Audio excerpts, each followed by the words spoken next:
Hello friends, मैं हूं अनुराधा, ए health care professional और आप देख रहे हैं अनुराधा केयर चैनल। आज की इस वीडियो में हम प्रेगनेंसी के पहले हफ्ते और दूसरे हफ्ते के बारे में पूरे डिटेल्स में जानेंगे। यानी कि प्रेगनेंसी के पहले हफ्ते में और दूसरे हफ्ते में आपके शरीर में क्या क्या बदलाव आता है, आपका शिशु का ग्रोथ और डेवलपमेंट के बारे में, और प्रेगनेंसी के पहले हफ्ते में और दूसरे हफ्ते में आपको क्या क्या सावधानियाँ बरतना चाहिए, आपके डाइट में आपको क्या क्या लेना चाहिए, इसके बारे में भी बात करेंगे।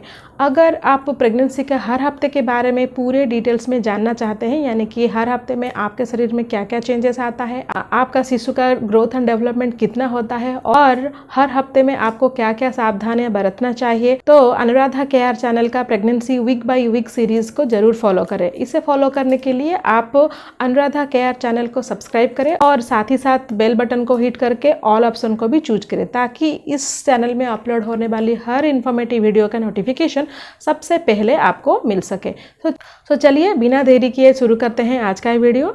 लिटरली देखा जाए तो प्रेगनेंसी का पहले हफ्ते में और दूसरे हफ्ते में आपके यूट्रस यानी कि गर्भाशय में आपका बच्चा नहीं होता है, क्योंकि तब तक आपका फर्टिलाइजेशन ही नहीं होता है। लेकिन प्रेगनेंसी का पहला हफ्ता और दूसरा हफ्ता भी काफ़ी महत्वपूर्ण है, क्योंकि इस 2 हफ्ते को भी हम प्रेगनेंसी में कैलकुलेट करते हैं।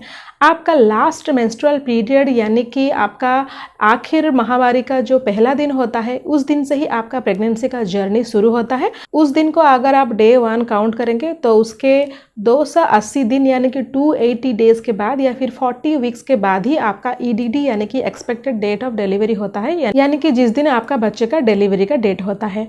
तो आइए हम जानते हैं कि प्रेगनेंसी के पहले हफ्ते में और दूसरे हफ्ते में आपके शरीर में क्या क्या बदलाव आता है। जिस दिन भी आपका पीरियड स्टार्ट होता है उसी दिन से ही आपके दोनों ओवरी में काफ़ी सारे एग्स बड़े होने लगते हैं, लेकिन उन सारे एग्स से एक एक बहुत ज़्यादा बड़े हो जाता है, जिसको कि हम प्राइमरी फॉलिकल बोलते हैं।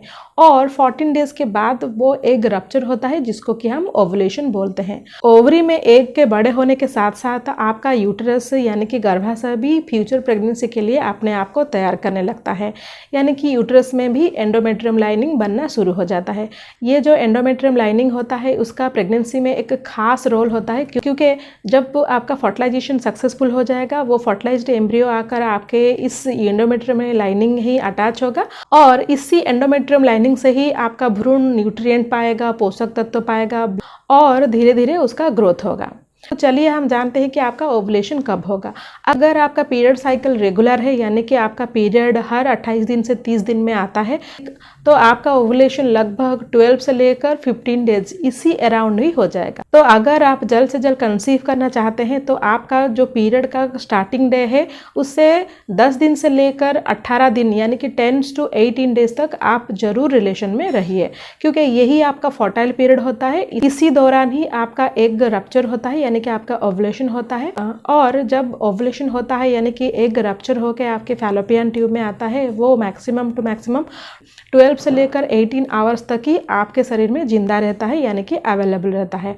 तो इस दौरान अगर आप रिलेशन में रहते हैं तो एग अवेलेबल रहता है, तो काफ़ी ज़्यादा चांस होता है कि आपका एग आपके पार्टनर के स्पर्म के साथ मिल जाए और फर्टिलाइजेशन सक्सेसफुल हो जाए।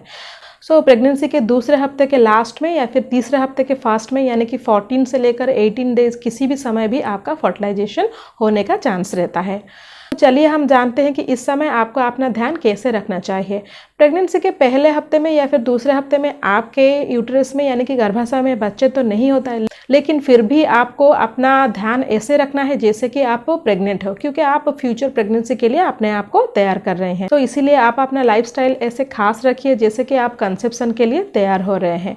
तो इसीलिए आपको इस समय अपने डाइट में खास ध्यान रखना चाहिए। इस समय आपको कार्बोहाइड्रेट रिच फूड होता है वो कम लेना चाहिए, प्रोटीन रिच फूड होता है उसको ज़्यादा लेना चाहिए। आपको अपने डाइट में हरे पत्तेदार सब्जियां यानी कि वेजिटेबल्स और फ्रूट्स और इसके साथ साथ ड्राई फ्रूट्स, मिल्क, ये सब सफिशिएंट अमाउंट में लेना चाहिए। जंक फूड को जितना हो सके अवॉइड करें, रेगुलर एक्सरसाइज करें। इसके साथ साथ आपको कुछ प्रीनेटल विटामिन भी लेना चाहिए, जैसे कि folic acid, vitamin B12, vitamin B2, ये सब लेना चाहिए। ये सब लेने से आपका प्रेगनेंसी का चांस या फिर कंसेप्शन का चांस बहुत ज़्यादा बढ़ता है। इसके अलावा आपको कैफीन नहीं लेना चाहिए। अगर आप दिन में 4-5 बार कॉफ़ी या फिर टी पीते हैं तो इसको भी अवॉइड करना चाहिए। इस समय आपको टोबैको बिल्कुल भी नहीं लेने चाहिए, स्मोकिंग और ड्रिंकिंग बिल्कुल भी अवॉइड करना चाहिए।